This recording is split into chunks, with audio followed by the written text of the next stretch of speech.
پہلا یہ سوال ہے کہ ہمیشہ زبان زد عام یہ سوال رہتا ہے، بار بار پوچھا جاتا ہے، چاہے مسلم لیگ نون سے کوئی تعلق رکھتا ہے یا عوام یہ بات کرتی، وہ ہوتی ہے میاں نواز شریف صاحب کی. یہ صرف ہوا میں باتیں اڑائی جا رہی ہیں کہ میاں صاحب واپس آئیں گے، یا آپ کو لگتا ہے کہ نہیں ابھی گنجائش باقی نہیں ہے؟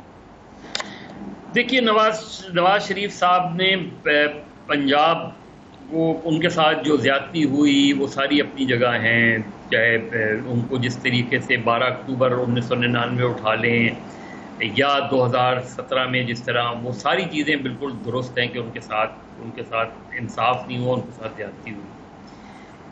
لیکن 2000 میں ملک چھوڑ کے آپ ایک 10 سال کے ایگریمنٹ کر کے، کوئی سیاستدان اس طریقے سے ملک چھوڑ کے جاتا ہے کہ آپ 10 سال کا ایگریمنٹ کر کے چلے گئے کہ اس لیے کہ جیل میں نہیں رہنا پسند.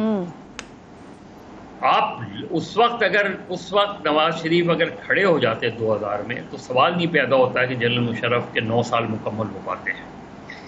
اسی طریقے سے اب جو آپ گئے تھے علاج کے لیے، آپ آ جاتے 6 مہینے بعد. وہاں 3-3.5 سال سے آپ، اور یہ ثابت کر دیا آپ نے، آپ کی پولیٹیکل ایکٹیویٹیز نے ثابت کر دیا، آپ لندن جا رہے ہیں، سعودی عرب جا رہے ہیں، دنیا بھر گھوم رہے ہیں سوائے پاکستان آنے کے. تو آپ نے ثابت کر دیا کہ آپ نے غلط بیانی کر کے گئے تھے، اور پھر آپ نے اپنی پارٹی کو ناقابل تلافی نقصان پہنچایا پاکستان واپس نہ آ کر. کیونکہ اگر پی ایم ایل این اس وقت کرائسس میں ہے تو اس کے خاصی حد تک ذمہ دار میاں صاحب خود ہیں. ٹھیک، میں میاں صاحب کی، آپ ریفارمز کے حوالے سے انہوں نے بہت سے اچھے اقدامات کیے ہیں، اس میں کوئی شک نہیں.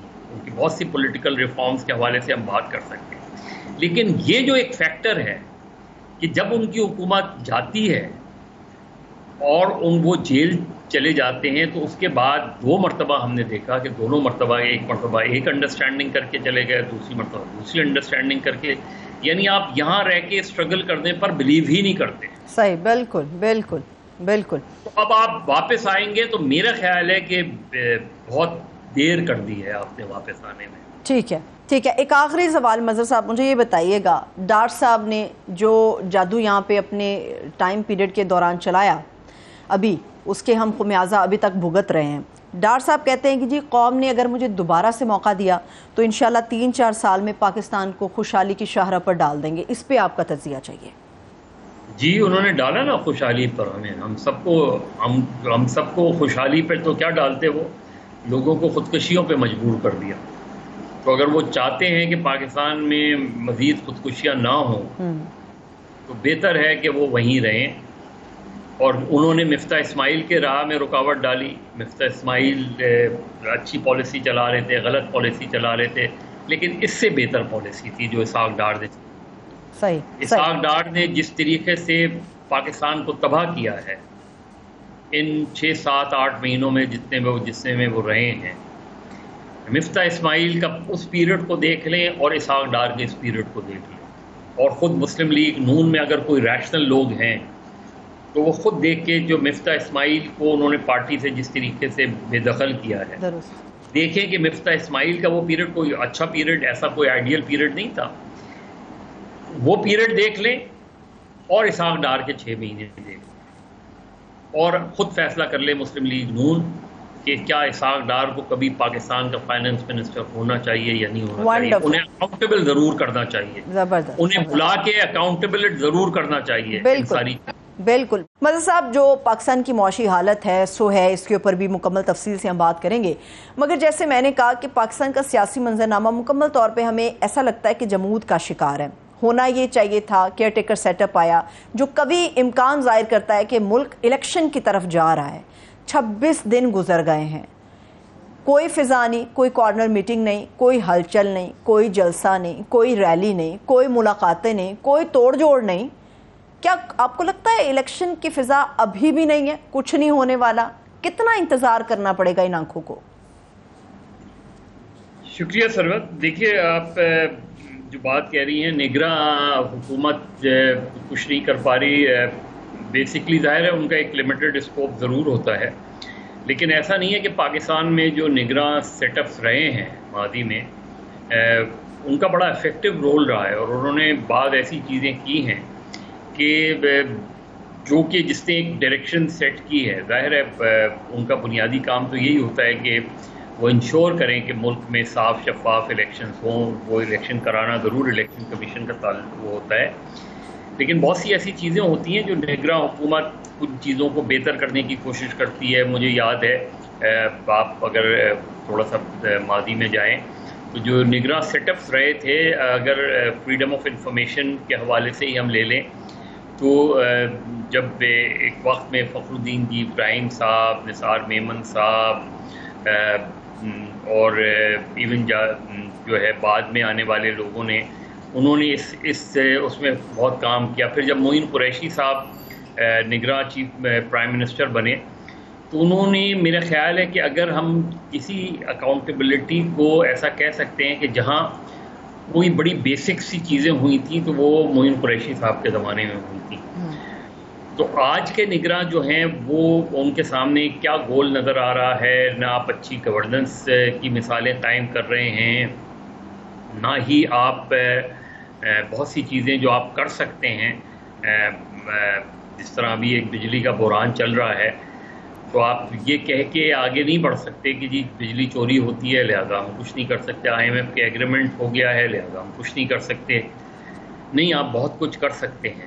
آپ without touching the IMF agreement آپ بہت سی چیزیں ایسی ہوتی ہیں جو آپ لوگوں کو ریلیف دے سکتے ہیں. بہت سی مہنگائی جو ہے وہ اس کے اثرات ہوتے ہیں، جیسے ڈالر اوپر جا رہا ہے، یہ ساری چیزیں. لیکن بہت سی ایسی چیزیں ہوتی ہیں جو خامخوائی قیمتوں میں اضافہ ہوتا ہے جس کو روکا جا سکتا ہے. جیسے ڈرگز ہیں، جو میڈیسنز ہیں، اس میں ایک تو اضافہ وہ ہوتا ہے جو حکومت کرتی ہے، فارماسیوٹیکل کمپنیز کی طرف سے ہوتا ہے. ایک جو دکاندار کرتا ہے اضافہ، اور وہ ظاہر ہے وہ جو ڈرگ انسپیکٹرز کو اسے پیسے دینے ہوتے ہیں، وہ ساری یہ وہ چیزیں ہیں جو روکی جا سکتی ہیں. تو وہ جو آپٹکس ہیں وہ بھی ہمیں نظر نہیں آتے کسی بھی طریقے سے. نگراں حکومت کے بھی وہ آپٹکس نظر نہیں آتے ہمارے. دوسری طرف پولیٹیکل پارٹیز ہیں. آپ مجھے بتائیں کہ اتنا شدید اس وقت معاشی بحران ہے، کسی ایک سیاسی جماعت نے ایک کم سے کم 15-20 اکانومسٹ کو ہی جمع کر کے کوئی ایک ایسی کانفرنس کر کے کوئی اپنا پلان بتاتے، وہ یہ بتاتے کہ آئندہ اگر آپ الیکشنز میں آئیں گے اور الیکشن جیتیں گے تو آپ کی یہ اکنامک پالیسی ہوگی. کوئی ویژن ہی نظر نہیں آ رہا. کوئی آگے ماں سوائے اس کے کہ اس کو برا کہو اور وہ اس کو برا کہے. بالکل ایک معذرت کے ساتھ مظہر صاحب، لیکن یہ آپ بالکل درست کہہ رہے ہیں. ہونا تو یہ چاہیے کہ سیاسی جماعتوں کو ایک ساتھ بیٹھنا چاہیے. چلیے نہیں بیٹھ سکتے، یہ ہو ہی نہیں سکتا، ممکن ہی نہیں ہے. کسی ایک کے خاتمے کے لیے، اپنی بقا کے لیے اگر ایک ساتھ ہو جائے وہ ایک الگ معاملہ ہے. لیکن انتقامی سیاست ہو رہی ہے، یہ آپس میں ایک دوسرے کی ٹانگیں کھینچ رہے. آج کی مثال لے لیجئے، نون لیگ اور پیپلز پارٹی جو چند روز پہلے تک بغل گیر تھے، آج ایک دوسرے سے انتقام لینے پہ اترے ہوئے ہیں. دیکھیے یہ جو شوگر کا کرائسس ہے نا، یہ بیسکلی کانفلکٹ آف انٹرسٹ ہے. میں بہت سن رہا تھا، احسن اقبال صاحب کو بھی سنا، نوید قمر صاحب کو بھی سنا. مجھے بتائیں جو لوگ رولنگ کلاس میں ہیں ان کی اپنی شوگر فیکٹریز کتنی ہیں؟ اور اگر ان کی اپنی شوگر انڈسٹریز ہیں، ان کے قریب ترین لوگوں کی شوگر انڈسٹریز ہیں، تو پھر یہ جو بھی اسکیم ہے، یہ اس کے معنی یہ ہیں کہ اس میں ایسا تو نہیں ہو سکتا کہ میری شوگر انڈسٹری ہو اور میرے پاس جو ہے وہ اقتدار بھی ہو اور میں اس چیز کو مد نظر نہ رکھوں. تو ایک چیز یہ بہت دیکھنی پڑے گی کہ جو کانفلکٹ آف انٹرسٹ ہے وہ کس حد تک آڑے آتا ہے ان ساری چیزوں میں. اور صرف شوگر کی بات نہیں، اور بھی ہے اس میں. بالکل. جو پولیٹیشنز آتے ہیں، جو اقتدار میں آتے ہیں یا پارلیمنٹ میں آتے ہیں، ان کے بزنسز کو جو ہے وہ میرا خیال ہے اس کو ڈسپلے کرنا بہت ضروری ہے کہ یہ کاروبار، کیونکہ وہ لکھتے ہیں اپنے فارم میں، تو لہذا یہ بتانا بہت ضروری ہے کہ ان کے یہ کاروبار ہیں، یہ کاروبار کرتے ہیں. وہ جب اپنے وہ داخل کرتے ہیں، چاہے نامینیشن پیپر داخل کریں، اس کے جیسے پولیٹیکل پارٹیز کے اکاؤنٹس ہیں، بالکل اکاؤنٹس کو ڈسپلے ہونا چاہیے لوگوں کے سامنے. بتانا چاہیے کہ ان کے اتنے اکاؤنٹس ہیں، اس پارٹی کے اتنے اکاؤنٹس ہیں. یہ نہیں کہ آپ صرف الیکشن کمیشن کے پاس سبمٹ ہو جاتے ہیں. میرے خیال میں ہمیں پولیٹیکل پارٹیز کو اس وقت جو ہے پولیٹیکل پارٹیز کو اپنا پروگرام لانا پڑے گا. الیکشن کب ہوتے ہیں یہ ایک الگ ڈبیٹ ہے, نہیں ہوتے. آئین وائن کو تو ہم نے سائڈ میں رکھ دیا ہے.